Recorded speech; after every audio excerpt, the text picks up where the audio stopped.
votre réaction. Un haut lieu de la foi catholique est en train de brûler. C'est le porte-parole des évêques de France qui s'exprime ainsi. Il est 20h34. Vous regardez évidemment le journal de 20h de TF1, mais une édition spéciale, une édition que nous ne croyions pas possible il y a 1h30 de cela. Ce n'est pas un film catastrophe, ce n'est pas une illusion d'optique. La cathédrale Notre-Dame de Paris est en flammes, sa charpente est à moitié effondrée, la flèche centrale s'est effondrée il y a 45 minutes de cela. Des dizaines, des centaines de pompiers sont sur place. La maire de Paris, Anne Hidalgo, estime que les dégâts pourraient avoir une ampleur catastrophique. Regardons ce qui s'est passé depuis 1h15, depuis 18h50 très précisément, avec Sylvain Milenvoix. C'est un symbole de l'histoire de Paris qui s'effondre aujourd'hui. La flèche de Notre-Dame a résisté moins d'1 heure aux flammes qui ravagent la cathédrale.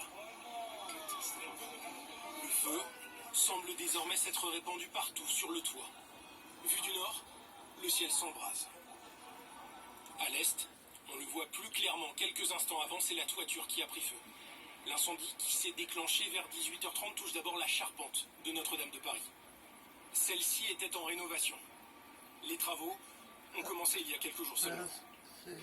Un échafaudage de 500 tonnes avait été dressé pour l'occasion, et cette charpente datait pour partie du XIIe siècle. L'un des responsables du chantier que nous avons joint ne peut cacher son émotion. La beauté de ce monument là, qui va partir en fumée, c'est horrible. C'est horrible. Horrible, horrible, horrible. Le président de la République qui s'est rendu sur place a exprimé sur Twitter l'émotion de toute une nation. Pensée pour les catholiques et pour tous les Français. Comme tous nos compatriotes, écrit-il, je suis triste ce soir de voir brûler cette part de nous. La flèche qui culminait à 93 mètres de haut avait été rénovée et dressée il y a 250 ans. C'était l'une des parties les plus récentes et les plus symboliques de l'église la plus fréquentée de France.